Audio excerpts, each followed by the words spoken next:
Hello and welcome to another Warcraft III audio commentary. Today we're going to be watching Game 3 of the Best of 3 series for WFDC, the 2v2 with Ted, Forever Ted, spawning in as the Yellow Undead. Over here at the 3 o'clock position, the map is Turtle Rock. He will be allied with Fly 100%, spawning in as the Purple Orc up at the 12 o'clock position. And their opponent will be BmDpsCool, this time once again playing Night Elf and spawning in as the Teal Night Elf indeed. Over at the, we'll say 9 o'clock position, and he will be allied with Green, spawning in as the Green Orc once again, playing Orc at the, dang it, I can't, 6, 7, 8 o'clock position. So, you know, set 9 and 8 positions. There we go. Turtle Rock, or did I say Turtle Rock? This is Nullwood. This map is Nullwood. Sorry if that caused any confusion there. But indeed, the map is Nullwood. And of course, we're going to go ahead and see BmDpsCool scouting out. This is a close spawn on Nullwood, which means that up here you can see that Fly's base is literally right beside BmDpsCool's base, and we will see BmDpsCool going with Keeper of the Grove. It looks like hunts once more, and of course Green going with again that very fast shop and first grunt and Blade Master build, where all that comes out pretty much at the same time. You can go ahead and sell his TV scroll if you'd like to, and pick up a potion of healing and all that. Over here we can see Fly this time deciding to go with a Torn Chieftain, very interesting enough, and that'll be interesting. Torn Chieftain, okay, and Torn Chieftain grunts. Over here we can see that Ted is going with a Death Knight, and of course Torn Chieftain's not a bad hero to start with at all. It's going to be interesting. I mean, I can see Torn Chieftain doing well in the early game because you have you have the Unholy Aura and you have the Endurance Aura, both which increase movement speed, which will allow you to micro really well. Of course, you are going to be microing versus Entangling Roots, which a little bit harder to deal with, but either way, of course, we're going to see that Torn Chieftain coming out right now, and the Keeper of the Grove. Of course, there are already 2 grunts out, so a very interesting build here. Of course, we can see that it's going to be a shop down here. He's trying to build that shop up. There is a Keeper of the Grove trying to do some harass, and over here we'll see that this is a great map for the Blade Master, and actually it's a Fountain of Health in the middle. I should probably mention that. Great map for the Blade Master because he can go ahead and item creep out these Goblin Merchants very easily and quickly. Of course, we're not going to see him just doing item creep. He's just going to creep out the whole shop. And in fact, normally what you see is a player who will just go ahead and, you know, creep out 1, maybe 2 of those little gnolls and move on to the next one. But since this is a 2v2, it's not too uncommon to see him just go ahead and finish off the creep camp, simply because, you know, if everyone does the creep 1 thing at a time, you're gonna have about the same number of creeps either way, so you might as well go ahead and go for that. But not even gonna see item creeping coming out. As you can see, a Jack coming in. You can see that Blade Master stealing the experience and the circlet that was dropped right there. Indeed, we go ahead and see this Crypt Fiend in a little bit of trouble. We can see these skeletons being maybe a little bit mismicroed there, having a Wisp trying to come in here and do some damage. Looks like that Crypt Fiend, oh, so close to keeping alive. Unfortunately, that coil will barely miss. Over here, we can see too, another Crypt Fiend has been entangled, and of course he's going to be able to run away this time. We will see that there is a Blade Master going to maybe try to kill this peon, because that will give him level 2. As you can see, he's only 2 experience away from leveling up. Going to go ahead and pass or use a healing salve onto that grunt, and this peon should maybe go down. It's going to be very close. Yes, indeed. As you can see, just barely, just so very close to that burrow and getting in there and surviving. But no, not going to happen. Of course, you're going to see that is a level 2 Blade Master now, and he has used the healing salve on himself. We do see that BmDpsCool is trying to keep on the harass to Fly and Ted while they creep out this gold mine. And of course, we're going to see an Entangling Roots and that Blade Master going for one of these grunts. That grunt will go down indeed. And of course, we will see that Torn Chieftain trying to just do something. He's not doing a lot in this early game. Providing that order, we're going to see another Fiend going down to Entangling Roots. This Keeper of the Grove now out of mana. He does have a Clarity Potion on him, but he is currently out of mana, and that means that this harass may end at this point. We'll see. Of course, they're going to keep going with this. Of course, our 2 Wisps sitting back here just to go ahead and try to detonate on the skeletons, burn up some mana, and be a general nuisance. And of course, there goes, going to go ahead and take out the skeletons. Now we can see this little Null Overseer still in the fight. They're still having to wait to kill that because they don't want to risk having the experience or the items stolen by the Blade Master. And as you can see, that's going to be a big problem for him. But of course, now it's going to sit back, and they do need to still win this fight, because if they lose this fight, then they will not get the experience or the item for that Null Overseer. And we can go ahead and see one of those grunts being forced to run away from that Blade Master. The Blade Master does not have boots at this point, so it should be doable. And we will see a grunt, it looks like, has been surrounded from Green, of course, by Fly and Ted right there. And we'll go ahead and see, trying to do a little bit more damage. We're going to see one of Fly's grunts going down, and Once again, another entangle has been used on one of Fly's grunts, and that grunt will also go down.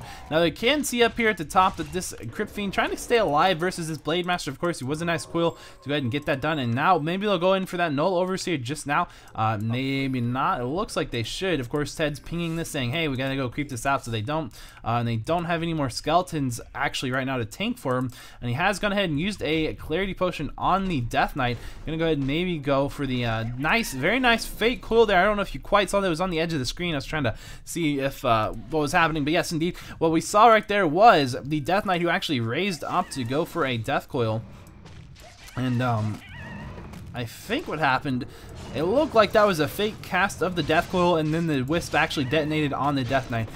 So it was a nice move, I think, but it definitely looked to me like the death coil was stopped, and then the wisp detonated quite some time after. So it was a nice move, I think, by Forever Ted. And of course, we can see this fight going underway with a speed scroll as well as a war stomp. Gonna go ahead and get a surround off on this grunt. Gonna take that grunt out.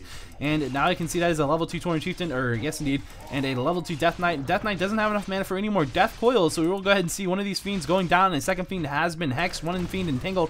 We're going to see both of those Fiends die. It does look like the Hex Fiend taking a while to die, actually. There it goes. And now you can see Fly in the back. As you can see, it looks like both players just trying to get into a nice position, but this is a 5 grunt build from Fly. Indeed, he's going to get a really nice surround off on this Shadow Hunter who does actually have a speed scroll, so a little bit surprising that he let that happen. Of course, we can see that Fly actually maybe going to lose this surround right there, and we're going to wait and see if he's going to be able to still kill this Shadow Hunter. It looks like it should still go down, and indeed it's going to. Down he goes. Of course, he barely got out of that surround, and then speed scrolled away, but there was Ted sitting here waiting to back up Fly, and of course this fight's still going underway. Lots of action in this game so far. We can see this Tauren Chieftain in a bad spot right here, going for the Blade Master a little bit and still running away. Might be forced to go ahead and cast his Town Portal, and indeed there it is at 18 HP, gonna be forced to Town Portal out, and indeed we can go ahead and see that Fly sitting there saying, well, I'm already out, and Ted also on his way out too, and over here we can see them both maybe running over towards this Voodoo Lounge. Will we see a Clarity being picked up by the Death Knight? Might be a good idea. Of course, we do see that Tauren Chieftain is currently going to go ahead and use a Clarity as well as a salve on himself. Of course, that salve was already cast, and then he's going to cast up and try to heal up his low HP grunts as well. Clarity has been bought on the Death Knight, of course, healing him up as well. And you can see that the Lich now is also going to use a Rod of Necromancy and just go ahead and use that, of course, to creep with. Now over here we can see this is still tier 2 for Ted. Got the Slaughterhouse coming out, of course, he's got statues on the way. And over here for Fly, we can see that he is Stronghold, so he is also tier 2. He's getting Berserker Strength upgrade just now finishing. Has a Warm Mode, throwing down a fourth burrow. Get him up to 50 food, and let's go ahead and see this Fiend will go down. It looks like to some Entangle Harass. Over here we can see DPSCool still at tier 1, of course, massing hunts, and we can see that Green is at tier 2 with, looks like, double Bestiary and a Spirit Lodge build. Interesting. We can look at the upgrades for Ted, nothing yet. For Fly, he does have 1 armor upgrade, and we do see there is a Blade Master sitting up here from Green, very close. Looks like 5 experience from level 3, and over here we can see that it looks like the shop has been killed for Fly. He's throwing down a Bestiary himself right now, and so it looks like he's behind tech compared to Green. Of course, we can see these Huntresses, they also don't have any upgrades, and here come a bunch of Wisps down here. Of course, those can be utilized simply to provide Dispel, and they can also, if they so desire, they could be turned into potentially put towers or something. Over here we can see it looks like, I'm not sure if he's going to go ahead and try to creep out Green, taking a Shadow Hunter, and maybe Creekcast indeed creeping out this mercenary camp, and indeed he's level 2 already on that Shadow Hunter. Over here we can see now Fly just going ahead and trying to go ahead. We're going to see a nice Quill and Nova on these Huntresses, going to force DPSCool to TP out, and indeed we can see statues, of course, coming as well. Up here we will see that Green still creeping, and will he get jacked as Fly and Ted move up into position to possibly come up here and go for a creep jack. Of course, unfortunately they were a little late there. Of course, we're going to see Green has been able to go ahead and creep that out. Going to speed scroll, trying to get away, pop a couple of healing salves. I don't know, it sounded like a Clarity as well, but that Clarity was canceled by the Lich. We're going to see this Raider potentially going down right here to a nuke, but he is very close to those Moonwells, and of course he's still at 236 HP, so it doesn't look like that's going to happen. In fact, he's even going to get healing waved. Up here we can see that Fly with quite a few grunts. 1, 2, 3, 4, 5, 6, 7, 8. 8 grunts right now. And of course, those do have 1 attack upgrade, just going ahead and doing a lot of damage right now. Of course, the only downside at this point is that Ted and Fly are fighting versus Spirit Link. And Spirit Link is going to be very difficult for them to deal with right now. Of course, we're going to see a decent War Stomp coming in, getting a Raider, 2 grunts, and a Huntress. Of course, over here we can see lots of detonations on that Death Knight. Of course, he's out of mana at this point due to those detonations. We'll see that level 3 Blade Master trying to do some damage to that Lich. We're going to go ahead and see him getting stunned, however. And we will see another Crypt Fiend going down, 2 Entangling Roots right there. Over here on the lower side of the map, we can see that nothing too much is down. There's just a Kodo Beast that has been eaten, one of Fly's grunts. And indeed, we're going to see a statue going down for Ted, unfortunately. And here we can see that it looks like the Lich gonna hit level 2. Who is winning this fight? It's very difficult to tell, but I would say probably at this point Green and BmDpsCool are doing pretty good. We'll see that the Tauren Chieftain now in a little bit of trouble. He's gonna go ahead and pop a potion of mana, gonna cast another War Stomp. He was entangled though. He's still being chased right now. He has a speed scroll used, and he's trying to get away from here. We will see Green throws down a Voodoo Lounge, and it looks like that Tauren Chieftain is in a bit of trouble down here. We will see him going down to a long range attack from that Shadow Hunter. Up here at the top, do we see a possible TP scroll maybe from Ted at some point, trying to do a little bit more damage. Of course, we will see that Green will eat a Fiend with another Kodo Beast, and it looks like another Fiend will go down, perhaps to Entangling Roots. Indeed, it's going to happen. Now he's trying to kill this Keeper of the Grove. Indeed, down he goes. Next question is, will he go ahead and take out some of those low HP grunts? Yes, both of those will die, and we will see that Fly will eat a Raider. Now the Lich is in a little bit of trouble. There isn't enough mana for a Death Coil. The Lich does go down, providing level 4 for the Shadow Hunter of Green. So Green, it was a very messy fight. Both sides took a lot of losses. Unfortunately, it looks like Fly is definitely way behind at this point. Unfortunately, having his tier 2 canceled, losing his shop is definitely really starting to hurt him in this game, as you can see. And of course, the fact that they don't have Spirit Link versus Spirit Link is a really big downer as well. And as you can see, this is a force coming down here, maybe encroaching, trying to do some damage. Here we can see a Raider just gonna go ahead and ensnare this grunt from Fly, and it looks like he's probably going to die as well.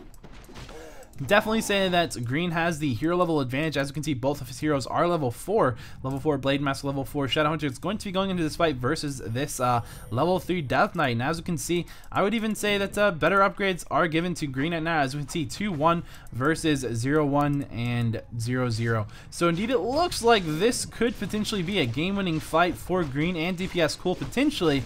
As you can see, Fly gonna go ahead and have a nice Kodo Ensnare, eat one of those grunts. Of course, the other Kodo still has a Raider being digested. 2 Kodos back here, of course, they also have a Fiend and a Grunt being digested as well. Here comes a Wisp to go ahead and try to do some detonations. Maybe burn some mana, and indeed we'll see that the Blade Master took some damage, but he does have a Healing Scroll and a Potion of Lesser Invulnerability. He will get Healing Wave back up, and we can see level 4 has been gotten on the Death Knight. Unfortunately, they're getting overwhelmed, and Ted has called good game. So there you have it, good game. Congratulations to BmDpsCool and Green for beating Ted and Fly. Of course, Ted and Fly, an amazing 2v2 combo as well. So really well played by Green and BmDpsCool. Of course, I don't know what Green's name is. It's all in Chinese characters, so if you do know, and you'll be like, oh, this is his name, how you pronounce it in English, that'd be cool. And if not, it's fine too. I'm just gonna put on the YouTube on the videos, his name is of course just going to be Green, because I can't actually put the Chinese characters there without fear of YouTube, you know, getting mad at me again. They got mad at me actually a couple of, on like maybe 10 or 11 videos. They were like, hey, you have invalid metadata, and I can only think it was because there was like Chinese characters that weren't showing up properly, so I'm just not going to do that again. But yeah, so anyway, that is the best of 3 from WFDC. Hopefully you guys enjoyed it, and of course please give me some feedback on the stops and the pauses and such things. I really felt like they were too long myself. Maybe if I keep doing them, I'll try to, you know, speed them up again. Like, cause I was like, I want to be thorough, but I don't know. It's a little bit difficult. And it's, of course, the main reason that I was doing those in the first place, though, is because when in these 2v2s, when I have a player on player's position, I have to switch to a different player's on the other team's point of view in order to actually see the stats of the opponent players. Whereas with an observer, I can simply click on their buildings on any of them and it's fine. It shows me everything I need to see. So that's really why I started doing that. And so of course, if you don't like it, or if you do like it, just let me know. If you want them to be longer, if you want them to be more frequent, or you want them to be shorter and less frequent, or anything like that, just let me know as always, and I will take that feedback into consideration. I always do. And thank you for watching, and I'll see you guys next time.